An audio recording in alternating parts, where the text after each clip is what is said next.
evening. Hello and welcome to this Monday's edition of India Development Debate. I'm Nayanthara Rai in New Delhi. 115 seats are up for grabs across 15 states and union territories as the third phase of Lok Sabha battle is less than 24 hours away. Almost half of India would have finished voting by tomorrow 6 p.m. All eyes are going to be on Prime Minister Narendra Modi's home state of Gujarat, where he's not fighting from this time round. But BJP President Amit Shah is looking for his Lok Sabha debut from Gandhinagar. The impact of Rahul Gandhi's Wayanad gamble, the fate of the left in Kerala, the Sabarimala verdict, the impact of the Patel agitation are just some of the talking points in this phase. You've also got biggies like Amit Shah, Mehbooba Mufti, Shashi Tharoor, Jaya Prada, Sambit Patra, Varun Gandhi, all in the fray for the third phase of Lok Sabha polls 2019.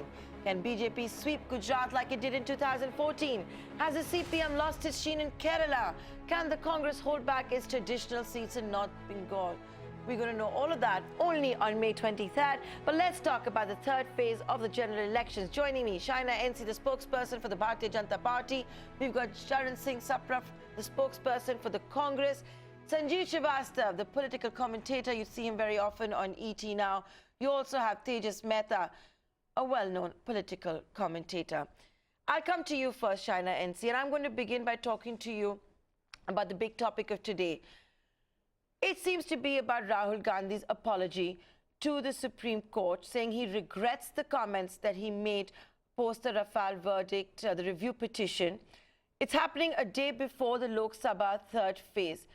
But is this even a talking point for general elections? I know you're talking about it a lot. I know it's a big story on all the TV channels. But does it really matter? Let's say in Gujarat, where for the first time, Narendra Modi has not contested either in the state assembly elections or this time round for the general elections. Will the people of Gujarat punish him for that?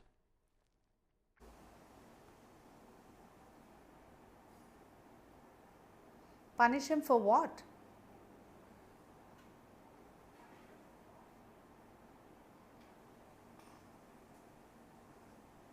Nayanthara, I'm saying that do you expect the BJP to sweep Gujarat like last time round? Answer your question? Sure. Yes, absolutely. Absolutely. I don't think there is a question in anybody's mind vis-a-vis Gujarat, because do understand that it's the one state that if after 22 years of assembly elections there was still no anti-incumbency, it's a huge mandate. To suggest that BJP should rule in the state of Gujarat for 27 years is probably historic. And do understand that the work done on the ground in the home constituency of Narendra Modi ji as a state chief minister in the past, or Amit Shah ji, who is fighting from Gandhinagar, has been phenomenal. And it is a traditional base of the BJP only because there has been good governance, stability which has been provided by the leadership, and a political will to deliver. And if on the other hand you look at the Congress, it's a complete confused house. And don't forget that even when the Supreme Court made this statement today and suggested, and Mr. Rahul Gandhi conceded and apologized, it shows you that the Congress party has only been lying. And to constantly use barbs like, you know, chaukidar chor hai, ye neech aadmi hai, ye unpad hai, gawar hai. The voter is going to consolidate and think that what wrong has my leadership done when my leader has been a epitome of hard work, honesty, and has worked on the ground for the people of Gujarat and for the people of this country. And this is a matter of pride that Narendra Modi ji and Amit Shah ji come from a state which has been, revolutionary vis-a-vis the freedom movement, but more importantly for both of them to be sons of the soil. There is going to be a historic mandate on all 26 seats, that I can assure you. Okay. A historic mandate on all 26 seats in Gujarat. If I could now please come to Charan Singh, you want to counter that. The BJP is already saying it's going to win Gujarat. Having said that, you know, are you going into the elections on a back foot simply because your party president had to apologize today to the Supreme Court, or is it not an issue? Are you also fearing that, you may have the BJP might have gained the support of the Patidars, especially after the reservation bill that it introduced, where it's introduced it for the general quota for the economically weaker section, as we have seen. Do you think that is going to put you on the back foot?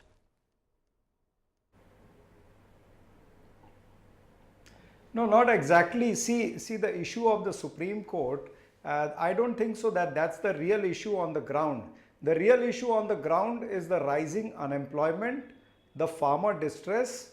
The real issue is the closure of MSMEs, the issues of small traders or probably the laborers, the atrocities on women, the atrocities on Dalits and the minorities. These are the major issues at the ground level. And people in Gujarat are concerned about all these issues.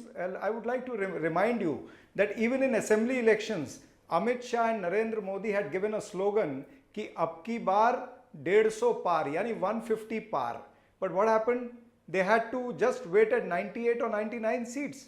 So this is the depiction that what is going to happen now in the Lok Sabha elections in Gujarat. And as far as Patidar issue is concerned, the issue of Patidar was not only restricted to one thing, that is the reservation. There are so many other issues at the ground level which this government has not been able to resolve. So leave aside Gujarat. There are other states also which are going to election tomorrow, like Chhattisgarh we have 7 seats, Karnataka 14 seats, Kerala 20 seats, Maharashtra 14 seats. Now if you accumulate these 5 states, total number of 82 seats are going in for election tomorrow out of 115.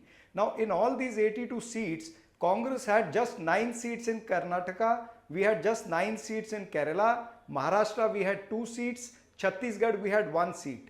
Now we are going to add on in these states like Chhattisgarh, also Gujarat we are going to win some seats, Karnataka we are going to add, Kerala we are going to sweep the elections, and even Maharashtra we are going to add the seats. So definitely among these 82 seats, Congress is going to add on the seats, whereas the seats of BJP are going to reduce in these 5 states. That's the point which I am trying to stress. So BJP need not be so happy. So you basically are saying that you only have to defend 21 out of 82 and grow on that tally. If I could now introduce Tejas Mehta into this conversation.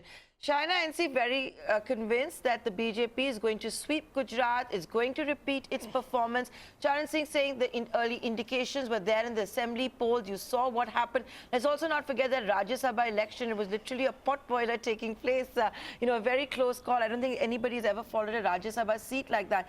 Tejas Mehta, where do you stand as far as Gujarat goes? Do you think the BJP is able to improve its position since the assembly elections? It has taken a whole host of steps. For example, the upper caste reservation act, which was approved by Parliament. Well, Shaina is certainly right in saying that the number of years, almost nearly 3 decades that the BJP has held control over Gujarat, 2 decades held control over Gujarat. It's phenomenal. I don't think, except for West Bengal where we saw Jyoti Basu do that, no other leader has been able to have that sort of sway, over the people there. I've covered many elections there, and every time the debate has been, can BJP really, increase their vote bank? Now, what has been quite clear over the years is that, except for 2014, where it was exceptionally had gone towards the BJP, the vote banks remain quite consistent. Those of the BJP remain with them, those of the Congress remain with them. Congress, of course, did well last time in the assembly elections. I think they got about 81 seats, which was almost not expected, quite neck to neck compared to the previous elections we had really seen this. So, is there some sort of anti-incumbency? I would certainly say there are issues. No government is capable of, solving all issues. There are issues on the ground, be it Saurashtra, North, Gujarat, Banaskantha, Sabarkantha, tribal areas, Dangs. These have been traditionally the spots where the BJP has been weak. Urban areas, electorally, they have done always well. But will this translate into Mr. Modi and the BJP not getting votes? I don't really think so. Remember 2014 too, there was the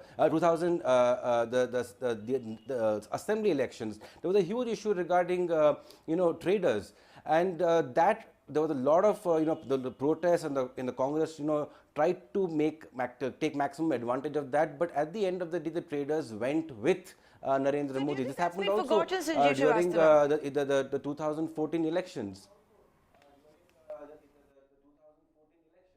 So Sanjeev Srivastava, do you think those troubles, and the traders is a typical stronghold of the BJP? So, have the trader community, for example, forgotten the disruptions that they had to go through, whether it was demonetization? They weren't happy about paying GST simply because, this is also a community that perhaps for the large amount wasn't used to paying any tax. So in Gujarat, you saw that. In Maharashtra, for example, we saw the familiar signs of the mandis shutting down, striking, especially when the APMC Act was also being talked about amending. And this is a stronghold of the BJP. Does it still have that stronghold in Gujarat and Maharashtra, you think, Sanjeev?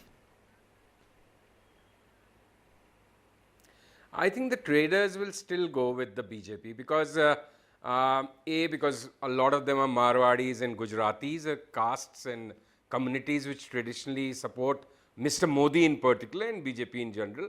So this group is likely to stay. And in Gujarat, I think, though the assembly election was very close, it virtually came down to the wire. And but for the last 3 days, when Manishankar Iyer said, called Pradhan Mantri in a manner of speaking niche, and Prime Minister went to town with that. And the last 3 days campaigning became very vicious, and as if the Prime Minister has been personally targeted, and that's how BJP managed to scrape through. So otherwise that election could have become even more close and maybe more difficult for the BJP. But having said that, in Lok Sabha, I think Prime Minister Modi, because he comes from Gujarat, even if he's not contesting from there like you mentioned, still that sense of Gujarati Asmita or Gujarati pride and the strong the RSS Hindutva lab which 2 states, Gujarat and Madhya Pradesh, have become over the years, I think the BJP will have a fairly easy ride there. Because honestly, if they lose 4, 5 or 6, if they lose anything more than 5 seats in Gujarat, then I think the chances of Mr. Modi coming back to power in 2019 on 23rd May become very remote. Because Gujarat is a state where I think he should at least aim for 24, 23 seats if he has to have a real good knock at cobbling together a majority again. But it's the other communities, it's the farmers, it's the unemployed, it's the people, the caste equations in different states, and those are the things, the bread and butter issues, which are creating problems for the BJP, unless we are not able to see. Because on the other hand, you see a lot of people you speak to talking about Mr. Modi and wanting to elect him back again as the Prime Minister. So which of these 2 narratives will dominate at the time of voting? Bread and butter issues, caste equations, or Mr. Modi's personality, issue of national security, nationalism, i.e. Hindutva. So that is a question to which I don't have an answer, but clearly this is a very close election. It's not easy to call this election at all. People may like to believe and say that they know it all. Yeah. Can I just say, as an observer of politics and political economy, I would like to just make one observation as an observer of politics and political economy, that, why we are not talking about development, the economy. Instead, one party is talking about free handouts. The other one is talking about national security as the main poll plan. But Shaina, and see if I can come to you now. I want to talk to you a little bit about Kerala. What is the reading of Kerala at the moment? Do you think the support that has been provided when it comes to the Sabarimala verdict could come to haunt the Bharatiya Janata Party and the parties that you've been talking to for alliances in Kerala? Could that come back to haunt you? And also, Rahul Gandhi deciding to contest a 2nd seat from Wayanad, which your party says is because it's not a Hindu majority seat. So Kerala is something we're going to watch out for. What's your reading? Will Sabarimala come to haunt you?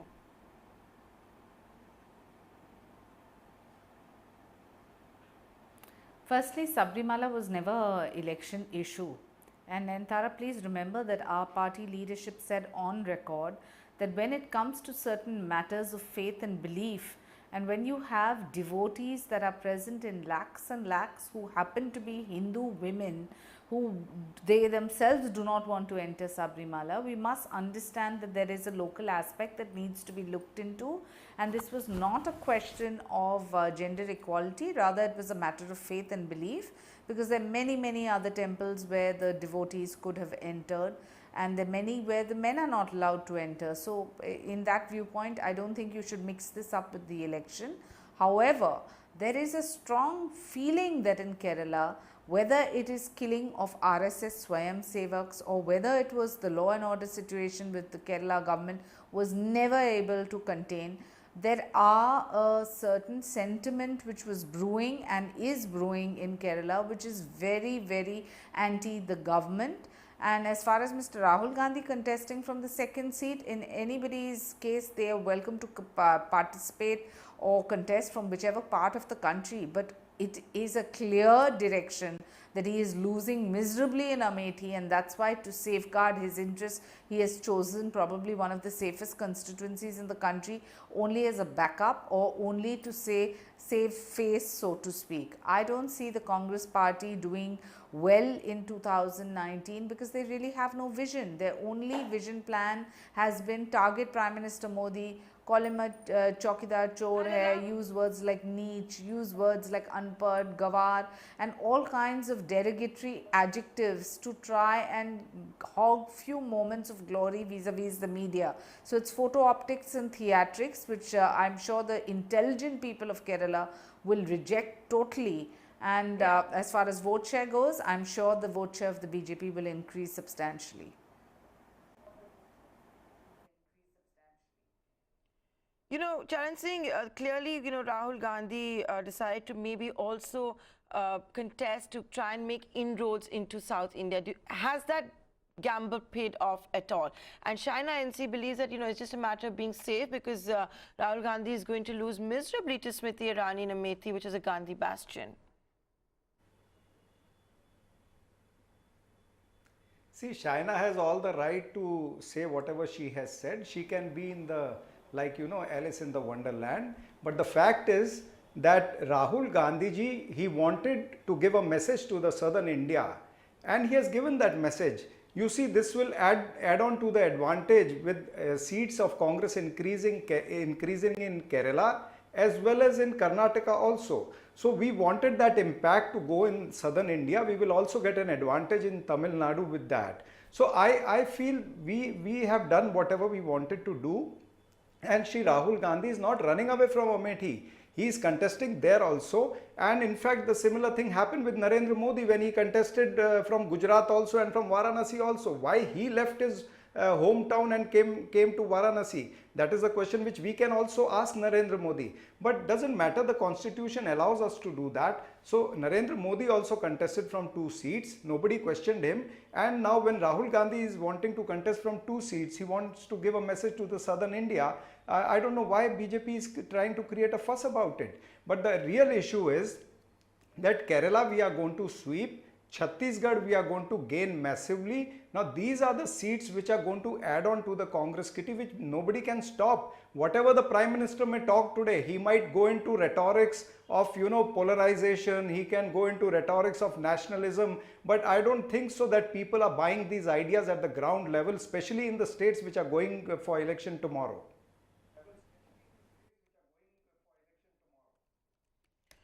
Okay, you know, if I could now come to Tejas as well. Tejas, you know, we've heard these both sides of the arguments quite a lot in it's third phase of elections tomorrow. There's nothing new that is being said as such. So I'm going to come to you and because you track Maharashtra so closely, and I wanted to get Shaina in on this as well.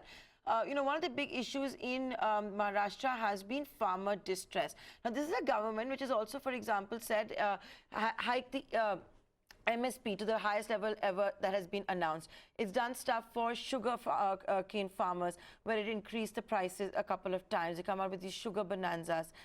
Has it paid off? Or do you think the farmer distress is such a big problem, whether it's a legacy issue, you can also blame the droughts that you had in the early years of the Modi government, that this could come back to, if I could just use the word haunt again, the BJP in Maharashtra?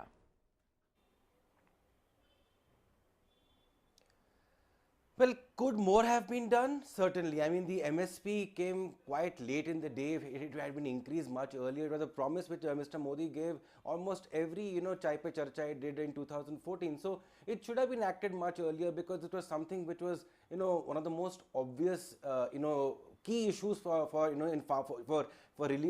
reducing farmer distress.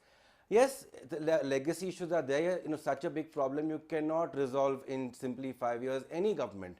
The Maharashtra government, in fact, I must praise Chief Minister Devendra Fadnavis here for Jal Yukt Shivar Abhiyan, because that has, and of course, Amir Khan's NGO has done good work at the same time. So all these factors really have helped increase groundwater level because of the catchment areas being increased. So that really has helped on the ground. But if it does not rain, then where will the water really come from? So these are serious issues which don't have immediate answers for any political parties. Unfortunately, farmers' suicides continue, the distress continues. But the BJP has still been doing electorally well in all these areas. Now, this is some of these areas which go to polls are areas where the Shiv Sena is strong. Some of the areas the NCP has their own strongholds. But what will be interesting is how how the role of Raj Thackeray, the MNS leader, strangely he is not contesting the elections, but he is campaigning almost against the NDA. He is going from place to place, and in a quite a unique manner holding these rallies where he is showing videos of what Prime Minister Narendra Modi said in 2014 and what he is saying now, and how there have been differences and therefore he cannot be trusted. Now, why is he doing that? Of course, everybody knows that there was some sort of buzz that he was trying to get into an alliance with the Congress and the NCP. Apparently, the talks did not go down well there. But what sort of impact will this have? Because crowds have been going to hear him. Will it turn into votes against Mr. Modi? That will be really interesting, because in this phase, 14 of the seats which are contested last time at the Shiv Sena BJP won 11 seats. So this is an important phase because Maharashtra has the second largest number of seats, 48.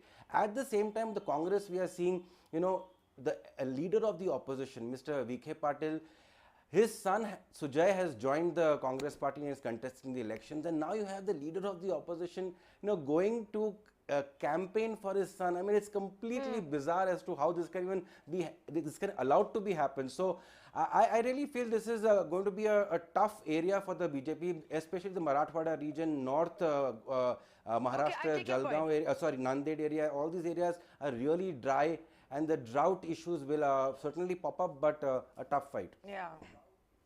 Bead and all of that, yeah. Right, it's certainly going to be a tough fight. Now, I'm running out of time. I'm being told by my producer, but I don't want to wrap up this conversation by talking about the one seat which will be contested for tomorrow in Jammu and Kashmir. Sanjay Srivastava, I'll give it to you. Mehbooba Mufti's fate will be decided tomorrow by the electorate. Which way are you seeing this one swing? Oh, I think Mehbooba Mufti should win. That shouldn't be a problem. I don't immediately recall who the NC candidate is. But I was just listening to Mr. Mehta just now.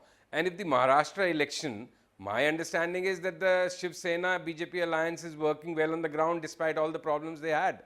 And Devendra Fadnavis has kind of added to the luster because he has done a good job.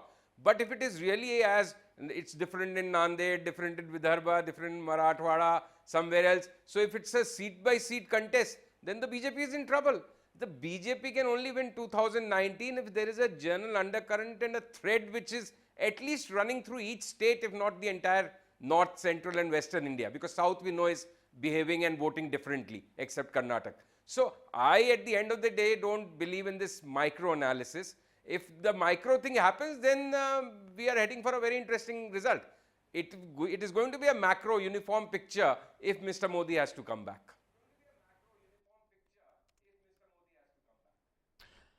We're running out of time. I wanted to bring the others in on this because I can see all of you have different opinions on this particular issue, but we're completely out of time, so I have to wrap up. But here's an open invitation to each one of you to join us same time tomorrow, where we'll have the poll turnout figures. We'll have a lot more to talk about the Phase 3 elections, which will of course set the stage for the Phase 4. Many thanks for watching.